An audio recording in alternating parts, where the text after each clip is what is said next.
हरिओम. भगवद्गीताबोध योगदास श्री जय गणेश जोशी यांनी केलेले निरूपण. अध्याय 4. ज्ञानकर्म संन्यास योग. ओम श्री परमात्मने नमः. अथ चतुर्थोऽध्यायः. जय योगेश्वर. परम आत्म्याला नमस्कार. अध्याय 4. श्लोक क्रमांक 1. श्री भगवान उवाच. इमं विवस्वते योगं प्रोक्तवानम् अहम् अव्ययं विवस्वानमनवे प्राह मनुः इक्ष्वाकवे अब्रवीत. श्री भगवान म्हणाले, हा अविनाशी योग मी विवस्वानाला सांगितला होता. विवस्वानाने तो मनूला सांगितला आणि मनूने इक्ष्वाकूला सांगितला. सांख्ययोग सांगून त्याचा अर्जुनासाठी काहीही उपयोग झाला नाही असे पाहून 3ऱ्या अध्यायापासून भगवंत श्रींनी एक स्वतंत्र योग सांगायला सुरुवात केली आहे. 3ऱ्या अध्यायात भगवंत श्रींनी कर्मयोग सांगितला, परंतु तेथे प्रामुख्याने कर्मयोगाचे आचरण कसे करावे ते सांगितले. आता या 4थ्या अध्यायात भगवंत श्री कर्मयोगाचे ज्ञान देत आहेत. कर्मयोग आचरणाने जाणून झाला, आता तो ज्ञानाने जाणायचा आहे. कर्मयोगामागील वैज्ञानिक भूमिका जाणून घ्यायची आहे. भगवंत श्री सांगतात की हा योग अविनाशी आहे. तत्व नेहमी शाश्वत असते, ते पूर्ण सत्य असते. तत्व बदलते असेल तर ते सत्य नाही आणि त्यामुळे ते तत्वही नाही. सत्य सदा सर्वदा नेहमी असतेच. ते उदयाला येत नाही किंवा अस्तालाही जात नाही. ते सतत असतेच, केवळ ते उमजलेले नसते. ज्याला ते प्रथम उमजते त्याला वृथा अभिमान वाटतो की ते त्याने शोधले. परंतु ज्ञानी सत्याचा, तत्वाचा शोध लावल्याचे कधीही म्हणत नाहीत. आपल्या ऋषीमुनींनी वेद, उपनिषदे यांचे कर्तृत्व स्वतःकडे घेतलेले नाही. त्यांनी वेद, उपनिषदे ही अपौरुषेय आहेत असेच सांगितले आहे. ती कोणीही रचलेली नाहीत. ती ऋषींना त्यांच्या ध्यान समाधी अवस्थेत श्रुत झाली, ती त्यांनी स्मृत केली आणि मग ती इतरांसाठी पुराणोक्त केली. तत्व किंवा सत्य सनातन असते. सनातन म्हणजे पुराणे. ते कालातीत असते.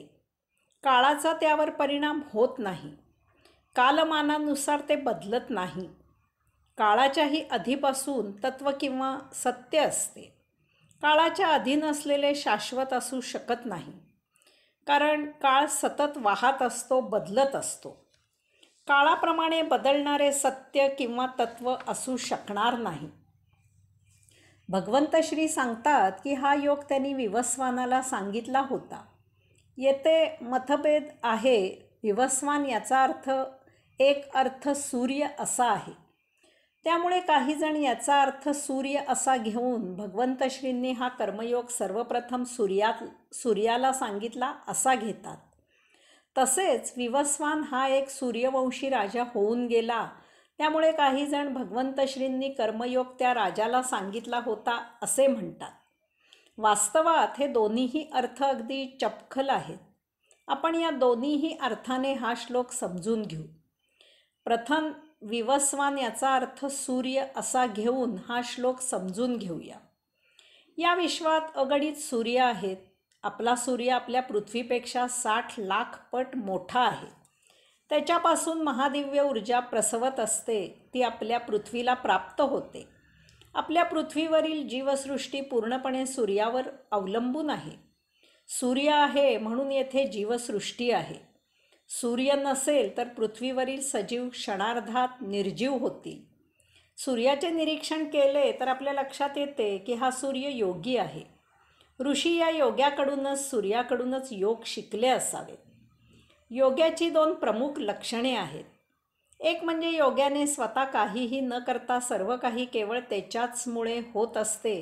दुसरे म्हणजे योगी सर्व काही करतो आणि काहीही न केल्यासारखा अलिप्त साक्षी राहतो. सूर्याला ही दोन्हीही लक्षणे अगदी चपखल पूर्णपणे लागू होतात.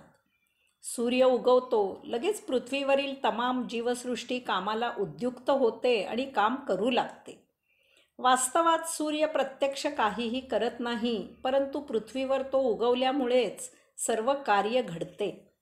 दुसऱ्या अर्थाने सूर्य प्रकाश देतो, ऊर्जा देतो, त्याच्यामुळेच येथे जीवसृष्टी शक्य झाली आहे. सूर्यामुळेच येथे सजीवांचे जीवन सुरळीत चालत आहे. परंतु सूर्याला याच्याशी काहीही कर्तव्य नसते. त्याला म्हणावे की बाबा बरे केलेस, प्रकाश दिलास, त्यामुळे काळोख नष्ट झाला, तर सूर्याला आश्चर्य वाटेल. तो म्हणेल काळोख काळा की गोरा कसा असतो ते मला माहीतही नाही. सूर्या इतका कर्मयोगी या विश्वात शोधूनही सापडणार नाही. बरोबर वेळेवर उगवणे आणि तसेच बरोबर वेळेवर मावळणे, दररोज नित्य नियमाने हजर असणे, एकही दिवस काम न करता तो कधीही राहत नाही. ढगांनी झाकाळून टाकले तर तो झाकून घेतो, तक्रार करत नाही. ते दूर झाले की त्यामागे तो हजर असतोच, लगेच आपले काम सुरू करतो. त्याच्या ऊर्जेचा कोणी उपयोग केला म्हणून तो हुरळून जात नाही, किंवा त्याच्या ऊर्जेचा कोणी उपयोग केला नाही म्हणून निराश होत नाही. त्याच्या प्रकाशात कोणी सत्कृत्य करो किंवा दुष्कृत्य करो, सूर्याला त्याचे सुख किंवा दुःख नाही. तो निर्विकारपणे आपले विहित कर्म करत असतो. त्याला या कामाच्या मोबदल्यात काहीही मिळत नाही, तरीही तो अव्याहत निष्काम कर्म करतच असतो. त्याला वंदा किंवा निंदा, तो अशा दोघांनाही सारखाच प्रकाश देत असतो. तो उगवल्यावर कोणी कामाला लागला तर त्याला त्याचा प्रकाश मिळतो. कोणी सूर्य उगवल्यावरही दार बंद करून झोपून राहिला तर सूर्य त्याच्या दरवाजाबाहेर तो दार केव्हा उघडतो त्याची वाट पाहत थांबतो. त्याने दार उघडताच त्याला प्रकाश देण्याचे काम कुरबुर न करता सुरू करतो. विवस्वान म्हणजे सूर्य. सूर्य प्रकाश देतो तेव्हा सूर्याचा एक अर्थ प्रकाश देणारा, प्रकाशक असाही आहे. या प्रकाशाचाही योगप्राप्तीशी निकटचा संबंध आहे. अध्यात्मयोग विद्येत जेव्हा साधकाची प्रगती होते तेव्हा त्याला प्रकाशाची झलक मिळते. हे ध्यानसमाधीत प्रगती होत असल्याचे लक्षण असते. ही प्रकाशाची झलक म्हणजे त्याची योगमार्गाने योग्य अशी प्रगती होत आहे याचे ते लक्षण असते. तसेच त्याची जेव्हा ध्यानसमाधी लागते आणि त्याला जेव्हा साक्षात्कार होतो, योग प्राप्त होतो, अनुभूती मिळते, तेव्हा त्याच्या दशदिशांनी प्रकाशच प्रकाश उजळलेला असतो. साधक सर्व बाजूने प्रकाशाने न्हाऊन निघतो. हा प्रकाश लाखो सूर्य एकदम प्रखरतेने उजळावे असा असतो आणि तरीही तो पूर्ण शीतल असतो. त्याचा साधकाला दाह होत नाही. त्यावेळी योग्याचा पृथ्वीशी, देहाशी संबंध तुटतो. तो आत्मस्वरूप होतो. त्याला योग प्राप्त होतो. तो योगी होतो. हे योग प्राप्त होणे, योगी होणे, साक्षात्कारी होणे, आत्मरूप होणे प्रकाशामुळे होते. असाही येथे प्रकाशाचा म्हणजे सूर्याचा संबंध आहे. अशा या सूर्यापासून मानव योग शिकला आहे. सूर्याला अर्थातच त्याचा निर्माता परब्रह्म परमात्मा हाच योग शिकवू शकतो. कारण सूर्याच्या आधी येथे केवळ परब्रह्म परमात्मा अस्तित्वात होता. याचा अर्थ सूर्याला प्रथम भगवंत श्रींनी योग सांगितला. त्यापासून मनु म्हणजे मानव तो योग शिकला. मानवाने तो पुढे इक्ष्वाकूला म्हणजे आपल्या पुत्रपौत्रांना शिकवला. अशी ही योग परंपरा चालत आलेली आहे. आता विवस्वान याचा दुसरा अर्थ एक होऊन गेलेला राजा असा घेऊन हा श्लोक समजून घेऊया. सूर्यवंशी राजा दक्ष आणि त्याची राणी अदिती यांचा विवस्वान हा पुत्र होता. विवस्वानाच्या मुलाचे नाव मनु असे होते. मनुच्या पुत्राचे नाव इक्ष्वाकू होते. याच सूर्यवंशात पुढे प्रभू श्री रामचंद्रांनी अवतार धारण केला. त्यामुळे या सूर्यवंशाला रघुवंश असेही म्हणतात. भगवंत श्रींच्या श्रीकृष्ण या अवताराच्या आधी श्रीरामप्रभूंचा अवतार झाला. त्याआधी रघुवंशाचा मागोवा घेतला तर संशोधकांच्या मते विवस्वान राजा इसवी सन पूर्व 14,000 वर्षापूर्वी होऊन गेला. गीता इसवी सन पूर्व 5,500 वर्षांपूर्वी सांगितली आहे. याचा अर्थ भगवंत श्रींच्या आधी सुमारे 8 ते 8,500 वर्षांपूर्वी हाच योग विवस्वानाला सांगितला गेला असे भगवंत श्री येथे म्हणत आहेत. याचा अर्थ सुमारे 8 ते 8,500 वर्षांपूर्वी भगवंत श्रींनीच एखाद्या मानवी देहाचे माध्यमातून हा योग विवस्वानाला कथन केला असावा. याचा अलीकडील पुरावा म्हणजे श्री ज्ञानेश्वर माऊली होत. गीता सांगून झाल्यावर सुमारे 7,000 वर्षांनी पुन्हा तीच गीता संस्कृतातून प्राकृतात सांगण्यासाठी श्री ज्ञानेश्वर माऊली येथे अवतारित झाले. त्यावरूनच हे असे घडू शकते हे सिद्ध होते. विवस्वानाचा वंश हा सूर्यवंश होता. हाही एक मुद्दा लक्षात घेण्यासारखा आहे. भगवंत श्रींनी पूर्वी हा योग सूर्याला किंवा विवस्वानाला सांगितला आणि पुढे मानव तो योग सूर्यापासून किंवा विवस्वानापासून शिकला.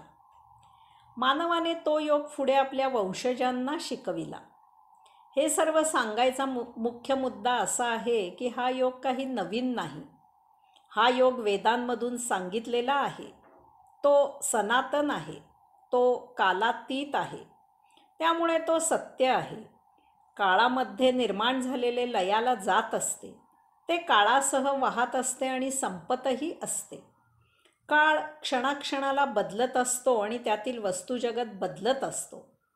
क्षणाक्षणाला आपण वृद्ध होत असतो. नदीमध्ये आपण एक पाऊल टाकल्यावर दुसरे पाऊल टाकेपर्यंत पाणी बदललेले असते. परंतु सत्य हे अनादी अनंत असते. ते सुरुवातीला जसे असते तसेच ते सतत नित्य राहते. त्यात बदल असंभव असतो. ते सांगण्याची ढब बदलेल. ते सांगणारा बदलेल. ते सांगण्याचे माध्यम बदलेल. परंतु सत्य हे जसे होते तसेच राहते. हे सत्य प्रत्यक्ष भगवंत श्री सांगत आहेत. भगवंत श्री सांगत आहेत की तोच योग मी तुला आता सांगत आहे. यासंबंधी विस्ताराने पुढील 2 श्लोकात स्वतः श्री भगवंत श्रीच सांगत आहेत. हरिओम.